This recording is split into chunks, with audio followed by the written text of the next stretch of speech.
top 16. Yep. And this should be a fun one. We haven't seen Vale in a while, or at least I haven't seen her competing, as frequently as I feel like I used to, but still a super strong Elliana player, so exciting to see how she handles the Clairen matchup. And right off the bat, I mean, just, really fast movement. You see, like, just kind of outpacing how Clockwork was running in and just, immediately getting behind him with that flat movement. Is what I love to see. I think it's really just going to come down to who has the stronger punish, because both of them can just blow up the other one. Elliana, because it's Elliana, you can do things like that. Yeah. And then for Clairen, you're hitting against the big body, and then able to try and wall her out while she's recovering, but easier said than done. Yeah, and we saw, obviously, a brutal punish game from Clockwork in parts of that set against Torque. Like, game one, he was hitting these crazy combos. And so if he can do stuff like that, I think this is super doable. But Elliana's punch game, especially someone of, quality of a player like Vale, makes that difficult. So, yeah. We'll see what. And right now, as soon as she got that early lead, Vale is just continuing to tack on a ton of damage. I do like that Vale's also, for the most part, hanging out around this, like, 3/4 meter, like, overheat. Just kind of waiting to then get a strong opener, but it looks like Clockwork found one first. Yeah, Clockwork found his opening, but, I mean, at this percent, like, there's a ton of things that can kill, especially if you can get it overheat. Beautiful missile off the top. It's like, no one expects the missile off the top.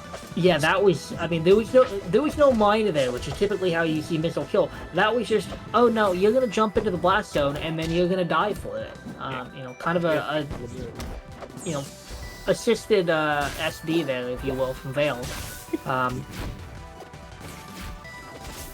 gonna be honest, in that sequence just there, I was too busy actually watching the missile to see what Clockwork was specifically doing. I was mesmerized by it. He was just, I think focused on an up air and, just double jumped towards the blast zone and got red for it. So just a really good read there from... No, I meant just a second ago with, like, after it got parried and it was just... Oh yeah, no, now I'm just watching the missiles because I'm which is, that's another thing. Now Clockwork's mental stack, you're also looking at the missiles, and all of a sudden Elliana's there, so that makes it that much harder for Clockwork too. He's got 2 characters to fight. Yeah. And so, trying to bring this stock back, that's how we're down and going to do it. A rare sentence when it comes to Clairen, but that back air, up air is going to do it. Beautiful conversion there off the weak back air. Yeah. I do also love the missile while they're locked down in F-tilt. I know I've seen plenty of highlight clips that are using that technique. Oh yeah. It just seems to be, it's such a good move considering it just locks you down and it lets you not worry about Elliana running all over the place while you control your missile. Yeah, it lets you set up the desync really nicely. And so Clockwork here is going to go to Treetop, which is, shorter stage, and will give you more chances to get Elliana off stage. I definitely think it's a solid pick, and always a good Clairen stage as well. But and the momentum we saw from Vale in that game one was just brutal. So I think we're going to need to see some big changes. I love the attempted parry there, the attempted counter on the smoke. Because on this stage, that counter will cover a decent chunk of it and just remove so many tools from Elliana's kit. More or less the whole stage. Yeah. So, looking good so far, getting tons of damage. Obviously, Elliana in overheat, which limits a lot of her options for recovery. And you see right now, Clockwork is really just taking it to Vale and, forcing her to just take all of this damage while trying to hold in and eventually make it back. Not quite going to do it, but so much damage and momentum here for Clockwork. Basically, anything's going to lead to a kill at this point. If you can get a grab or any kind of tipper, even the aerials are going to start killing eventually here. Oh, okay. Some spaghetti off that parry. And I mean, all you need here to Vale is like, this is one opening for both of you. It doesn't matter that you're 80% behind.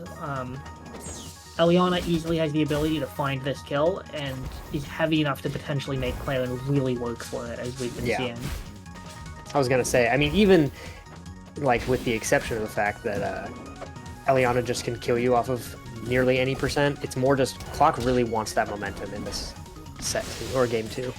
Yeah. But not quite gonna find it. Not quite gonna find it. I mean, and if you remember, like, how well that stock started for Clockwork, it's all been Veil ever since. Yeah. So if you're Clockwork here, finding this stock is imperative just for having some amount of momentum, and not letting it slip away from you the way it did in Game 1. But right now we're seeing, fishing for these smash attacks, and Veil understands, I can recruit to this platform, I can make you come to me. And so I'm another 40 for it before eventually dropping that first stock. Just continuing to rack up that percent. Yeah. And we see that missile. Okay, I don't think it's come back at this point, but I was following that missile in the corner for a while. Like, it's like a magic trick. It's like, which piece am I supposed to look at? Oh, and catches the snipe with the big one.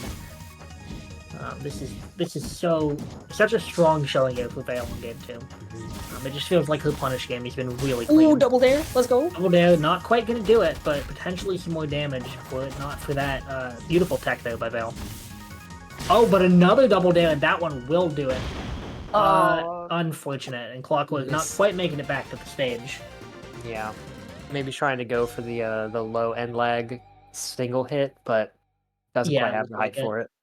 Yeah, so, I mean, he's showing, though, that he has the punish game. Like, there are clearly the pieces are there to make this set come together, but now he's got to work from a 2-0 deficit. So, we're going to see him go to Jules Veil, looking for another pretty small stage here, but maybe without those consistent platforms in the way.